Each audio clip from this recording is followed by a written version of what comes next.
Turn number 4 in the KRC Power Steering Restart Zone. Bobby McCarty and Josh Berry will lead the field to turn number 1. And Berry had a nose on McCarty in the first turn, but not for long. Here we go into turn number 3. He'll pinch him down tight, will Berry. That's gotten him in trouble before. Of turn number 4. At the line of dead heat. Call it Josh Berry by 11 1/1000ths of a second. Third time he has led this afternoon. Oh, look at that. Josh Berry's in the back of Bobby McCarty. Oh, Josh Berry's wanting to get in Bobby McCarty's head. Up front, here is Josh Berry and Bobby McCarty.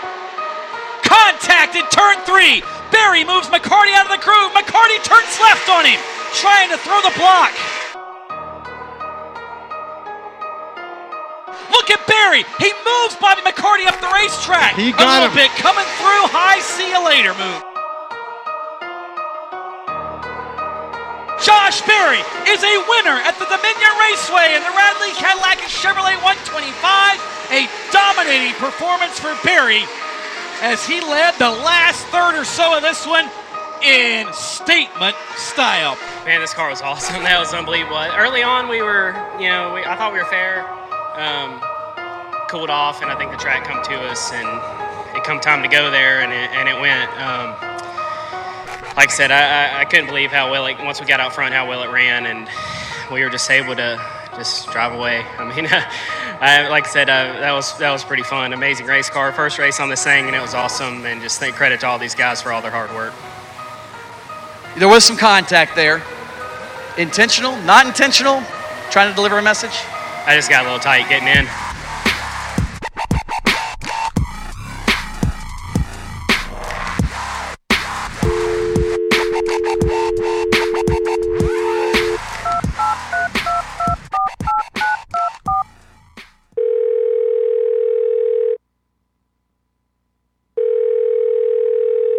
All right, we've got Chris Ragle, Cars Tour Series Director, on the line. Chris, thanks for joining us again this week for the Cars Tour Report.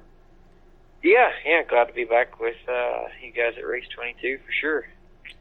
Yeah, man, another big weekend for the Cars Tour, this time at Dominion Raceway in Thornburg, Virginia. You guys' second trip up there, hadn't been there in a couple of years. What was it like to get back to Dominion? Well, Dominion's just an awesome facility. I say that a lot, but we're really hitting the top-notch facilities, I feel like, in the Mid-Atlantic, and everyone's got a little bit different, but there's a true motorsports facility. Love the big screen. Track's really aged, and the racing was really good. So, and kind of with the trend like we have all year, another great crowd, growth, and excitement, and the crowd was really into it. So it was definitely good to be back there, and I think a lot of the competitors, pretty much all the competitors, liked being back at Dominion.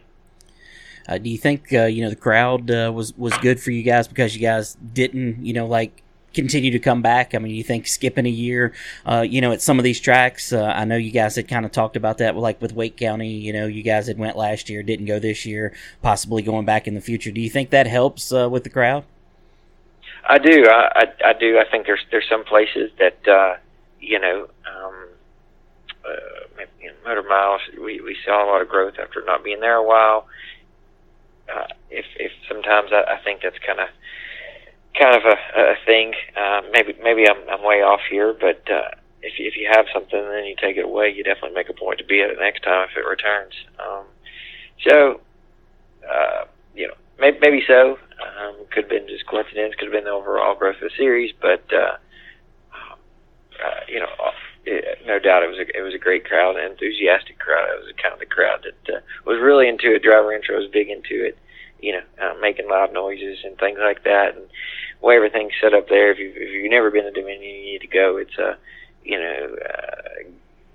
great setup with the grandstands, and then the bar and restaurant, full bar, full restaurant, great amenities. just like you were at any other minor league sports facility. So it's set up for the fan experience and the entertainment side of things for sure. Yeah, it's definitely a cool place, no doubt about that. One of the things from the weekend, people talked a little bit about tires.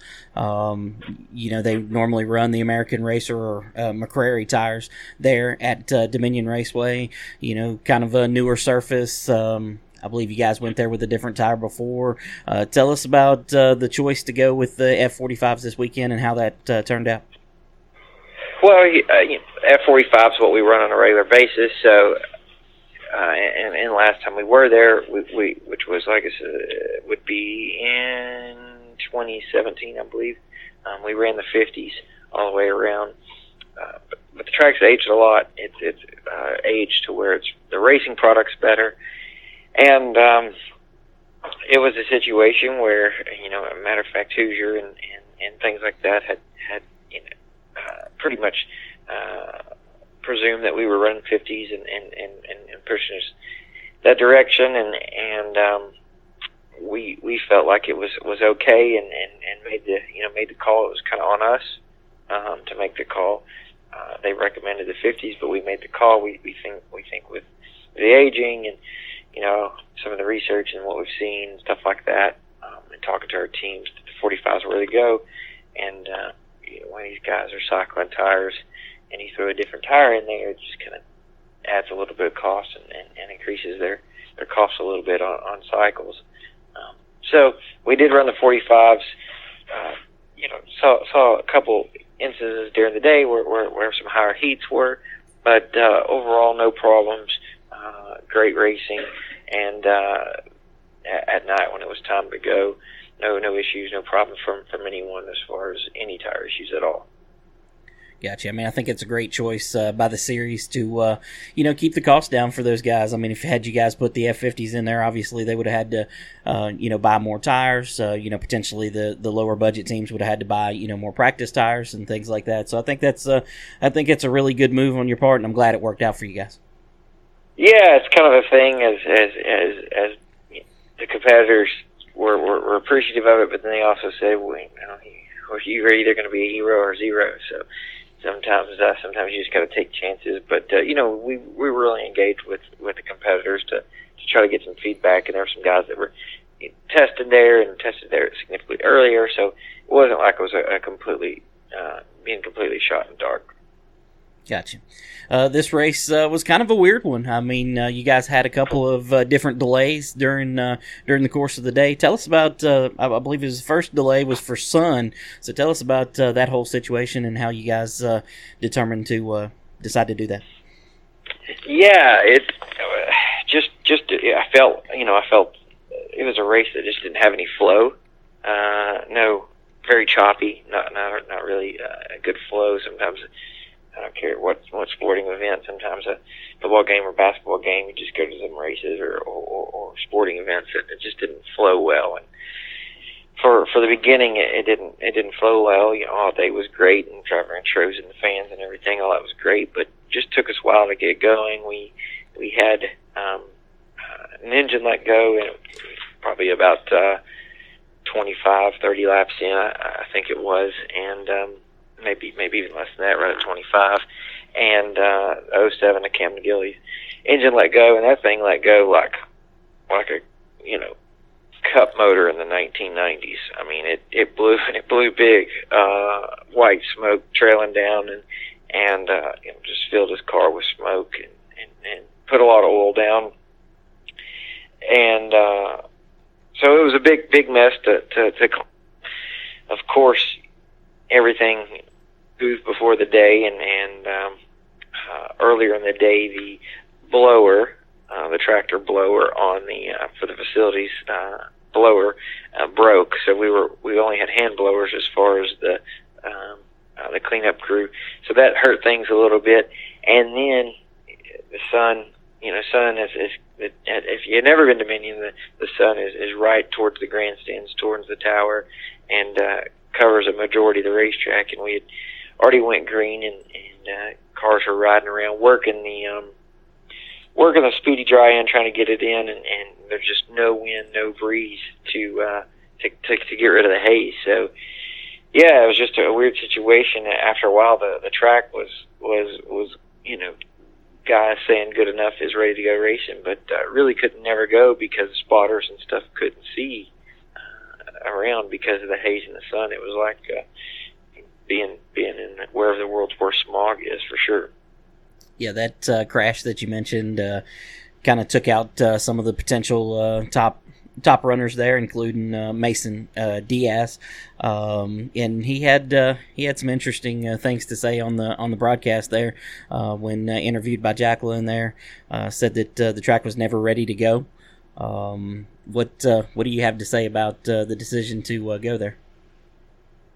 Well, the crazy thing is, for me, I'm not, as a race director, I'm definitely not on the track, not driving the track. But when asked, and actually asked to his direct teammate, Bobby McCarty, he was the main voice that said he was, track was good to go. So that was coming from that, that source, and there was some guys that didn't, but some guys saying yes, majority the ones saying yes, and I always go back to the first, 8, 9 guys, whatever, made it through. And honestly, for that incident, I believe it was actually the 88 of Doug Barnes just kind of getting up into to Mason there that caused that incident more than the second group kind of being bad. It was dirty and stuff, absolutely, but from my standpoint, whenever those guys say it's time to go, that's when I will go. I mean, they're the ones driving. That I have to go off what they say. It's definitely nothing on us, and that's kind of standard policy, standard ways that we've kind of always done, and did thereafter that as well. Right. How many? I know you said that you talked to Bobby McCarty, who was the leader. How many drivers did you ask, and how many of them said that the track was ready to go?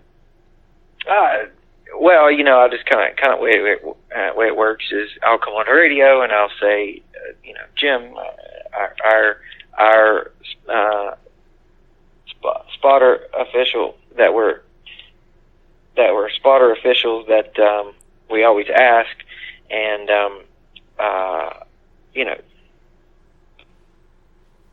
and that we'll, ask them and hey, give me feedback, and he'll kind of ask, and they hear me obviously, and they'll kind of, give him thumbs up, thumbs down. And, I'm sure he's probably looking at that, but I know he said the 22 was good to go, and there had to been several others or whatever. It wouldn't just been a one-man show, but that's kind of usually how we always do it. So, and once again, it must have been pretty decent for the first 8 or so to make it through. Gotcha. Another stop in the race, as you say, the flow was kind of broke up. You guys had a fuel stop later on. Tell me about the decision to do that. We were just calculating how many laps had went through, and at that point we had run around 105 laps between racing laps and caution laps and pace laps, and rather just getting in a random situation and in a poor situation, we ran our 40 consecutive green flag laps, which bring out a competition yellow, and rather than even being a factor, we just thought it was an easy way for guys to put some fuel in. Wasn't going to hurt anything, wasn't going to change the outcome of anything. It definitely could have been a situation where it changed the outcome if guys just started falling off of fuel. So just a safe call, doing the right thing when the time approached itself. Bobby McCarty said after the race that he felt like that fuel stop really messed his car up. It said that he thought it changed the handling of the car. So you don't think that played into the outcome of the race? I mean, it could have, but for the other, if it did, it did the same thing, or whatever for the other 23, 20, 22 cars we still on the racetrack. In the same opposite thing, it sure didn't hurt the 88. Right. So it's it's one of those things. Everybody stopped. Everybody put fuel in. You didn't have to put fuel in. You chose. You got to choose to. Right. Could have really hurt his balance of his car if he would have ran out of fuel. You run 105 laps and you're only on lap 70 or so, then you get another caution. The way it had gone, you never know. It was going to be close, and once again, that was feedback that we were getting back from the teams and spotters on being worried and being close and stuff on fuel. So we just responded to that. Gotcha. After that stop, Bobby McCarty, of course, leading, but the race got really intense after that between him and Josh Berry. Man, from sitting up there in the race director's seat, you had to be thinking, man, am I gonna have to make another decision on whether a guy made contact or not? Well, look, at the end of the day, is that those guys are, they're who they are, and they'll handle it. And I really think some of the dramatics is worse than what the reality is. After race, I bring the top three in to sign autographs, and obviously it's Brandon Pierce, Bobby McCarty, and Josh Berry, and talking about the cars and handling and what it is. I think they're fierce competitors and very, very tough competitors, but a huge amount of respect for one another. And I think Josh kind of got squeezed a couple times, and he had no problem with pushing the 22 down the straightaways to let him know I can get you back at any time. And at the end of the night, I think the stronger car definitely prevailed. Yeah, for sure. Those two guys, though, man, that's the meat of the program you've got right now going on with the Cars Tour. I mean, those two guys are putting on a show seemingly every race now between those two guys, points leaders. I mean, it's got to be great for the series to have two guys that are, with the two biggest teams and, such a spotlight on those guys, going head to head every week. Yeah, I think those two guys, as tight as the championship battle is, that's the other part of it. To get to this point, Bobby was one up going in, and he stayed one up doing the things. He led the most laps. He led a lap. He won a pole. Josh obviously was the winner, but 1 point away, and those guys battling. When it's as tight as it is on the points battle, then that makes it a little bit more exciting. How it plays out from here on out, it's going to be tight, and it is what it is. But it's not it's not the only storyline for sure. There were a lot of guys who had some good runs, but it definitely is stealing some headlines, and very well it should be. Those guys have put on a show, as you said. No doubt about it. Of course, Josh became the first repeat winner of the season at Dominion there. It's got to be interesting as those two guys continue to battle, going back to a track where things kind of went wild at the end of the race that involved, the initial incident didn't involve Bobby McCarty, but Josh Berry and Lane Riggs. Lane Riggs got together there, and of course Bobby McCarty came out the winner, going to Carteret County Speedway July 13th. Man, it's got to be excitement's got to be at an all-time high for the series. It is, and I expect some guys to have some pretty good runs there. Obviously the last time we were there, and going back to a year ago, Lane Riggs was really strong there, went back there and won their limited race for $15,000. I expect Lane to be strong there. Lane's been strong at tracks, those flat tracks like that, which compares a lot to Langley. So I think Lane could be a strong one there. And then I think a guy that could have a really strong run is a couple guys, but Tyler Matthews, that's his home track, former track champion, knows the place really well, should run really well.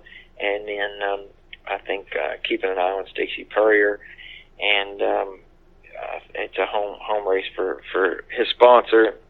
He's been running there a little bit, and then Chris Burns will be making his Cars Tour debut, and I expect him to be pretty strong as well. Already won a few races there and leading the points, so I really think everything should be pretty much a must-see show as we continue to Carteret, and that fan base is out there is wild and crazy and good, and we've got a boosted purse with Solid Rock Carriers. It's a $40,000 purse, and it's definitely worth buying your ticket and getting there on July 13th. Absolutely. Are we still setting on 24 pre-entries? I believe we're still at 24. That's kind of where we're at now, and that'll probably pick up a little bit after the 4th of July, and then a lot of races. You've got South Boston running this weekend, and a couple other places, and I think Carteret runs a time or so before we get there. So I think you'll kind of see that increase. Could be at a full field, and I think we're going to be pretty close to that, if not. And at the end of the day, no matter what, I think you'll see the largest car count for late model stocks that's ever been at Carteret County. Absolutely. One driver you didn't mention who may have a good run there, had a great run at Dominion Raceway, career best run for Minnie Tyrell at Dominion. I believe he finished 4th. Got to be good to see one of the rookies start to shine. Yeah, no, Minnie,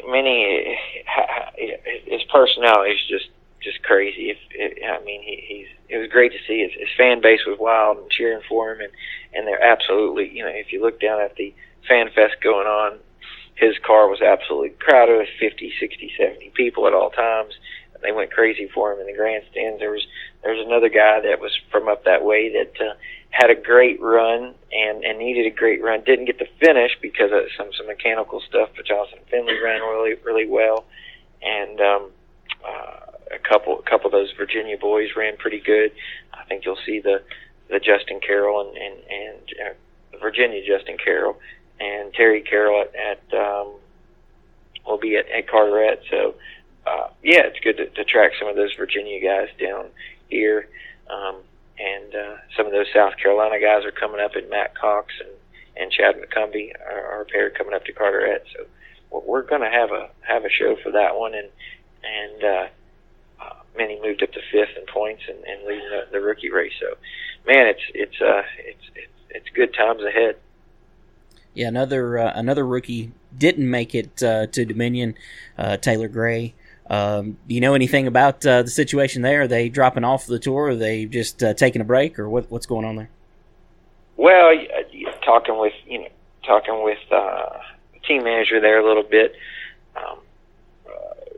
their indication for us that they would be back, probably even with 2 cars, at least with Gray there at Carteret. I think it was a situation where while they were very highly successful to at the beginning of the year, they needed to pick up their program up a little bit in order to be up front on a consistent basis. I think they felt like a little bit of inconsistent on their part as far as the performance. Obviously, got a win already, but and wearing great at Orange County, but after that, quite a few DNFs and multi-lap down finishes. So I think it's just a deal. They want to step back and work on their program and be back ready to go 110%. To tell you what, it's no joke to come and compete in this deal. To finish top 10, top 5s are tough things to do here on the Cars Tour. Absolutely, no doubt about that.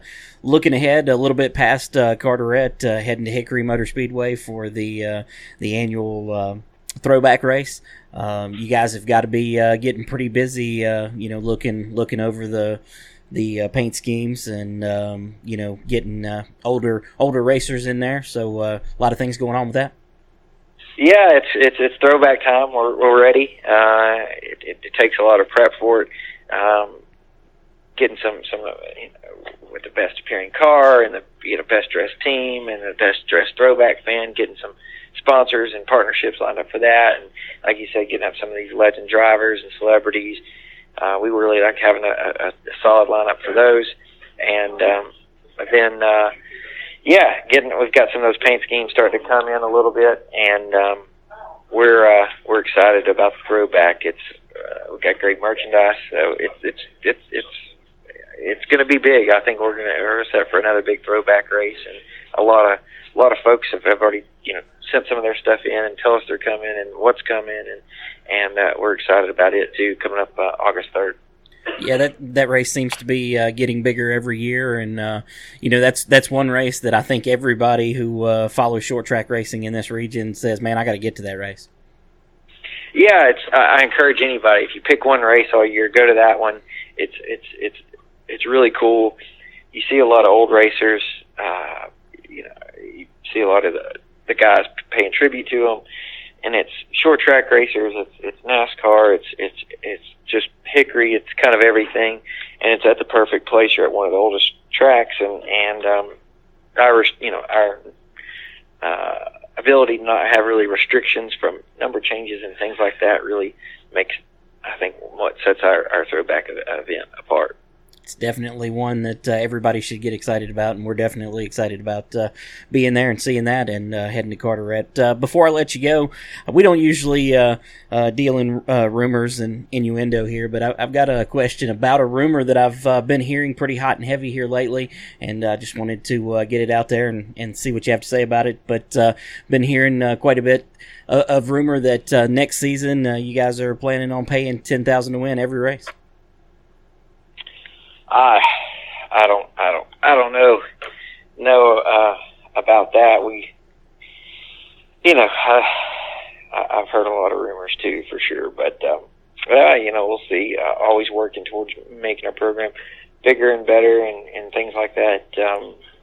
We don't sit still, and first part is to get the schedule done, and that's something that we're